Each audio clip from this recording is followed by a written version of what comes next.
He is John Feinstein. He has 27 books. He's a #1 New York Times bestselling author. He's also just an incredible person, and he's been all over every network, and he's on the CJ Silas Show. Hello. Hello, CJ. How are you? We first met when we were both teenagers, right? Yeah, exactly. Exactly. The first time we met face-to-face was at the Final Four in San Antonio. I remember. It was on the day of the national championship game. We'd done stuff before, but that was the first time we actually talked, and I had a name on a show with my name on it. Because I had talked to you as a producer for years. Yep. All right, well, I'm holding it, and I haven't started it because it literally just came in the mail, and I'm super excited about it. The newest book, Inside the Most Important Position in the National Football League, quarterback, and you focused on 5 guys. Let's go straight to who you picked and why these 5 quarterbacks. Well, who I picked in no particular order was Joe Flacco, Andrew Luck, Alex Smith, Ryan Fitzpatrick, and Doug Williams. And let's start with who doesn't belong and why. Doug Williams, because the other 4 guys are still active. Doug's been retired 25 years and is now the personnel director in Washington.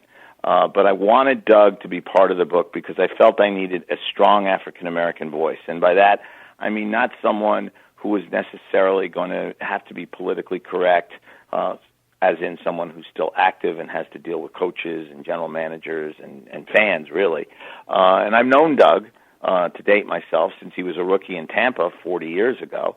And when he was, people forget this, the first African-American quarterback ever drafted in the first round by an NFL team.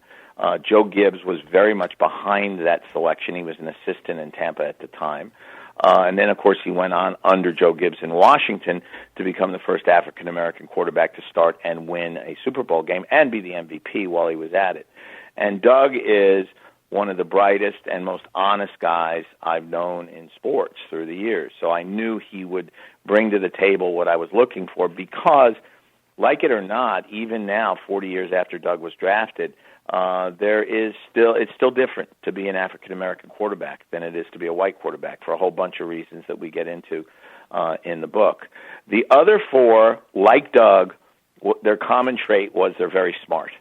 And their other common trait was they were willing to give me the time and the kind of insight and detail that I need from sources when I'm trying to write a book like this. And all of them were just terrific. Dealing with ups and downs. Andrew Luck was hurt all season, which really brought about a crisis in his life, not just in his football career. And he talked very honestly to me about it. Joe Flacco, who has been a hero in Baltimore, all of a sudden was in the process of becoming a pariah because that's the way it is when you're a star quarterback. You're either a hero or you're a GOAT. There's rarely anything in between. Alex Smith knew he was in his last year playing with the Kansas City Chiefs, knew they had drafted Patrick Mahomes to take his job, and yet, according to both Patrick Mahomes and Andy Reid, did everything he could to help mentor and teach and coach up Patrick Mahomes, and clearly played a role in the unbelievable year that Mahomes is having this season. And Ryan Fitzpatrick, to me, was just somebody, from a selfish point of view, I wanted to sit down and talk to, because he's so smart. I mean, he graduated from Harvard with a degree in economics, was recruited by nobody coming out of high school, never thought he'd play in the NFL, was the 250th pick in the draft, and now he's in his 14th year with his 7th team, and everywhere he's gone, he's been signed as a backup and ended up as a starter. So I wasn't looking for the 5 best quarterbacks. I was looking for the 5 quarterbacks who could give me the kind of insight into what it's like to be an NFL quarterback better than any. And I think I came out with a very good group. Who has the best sense of humor of those 5 guys?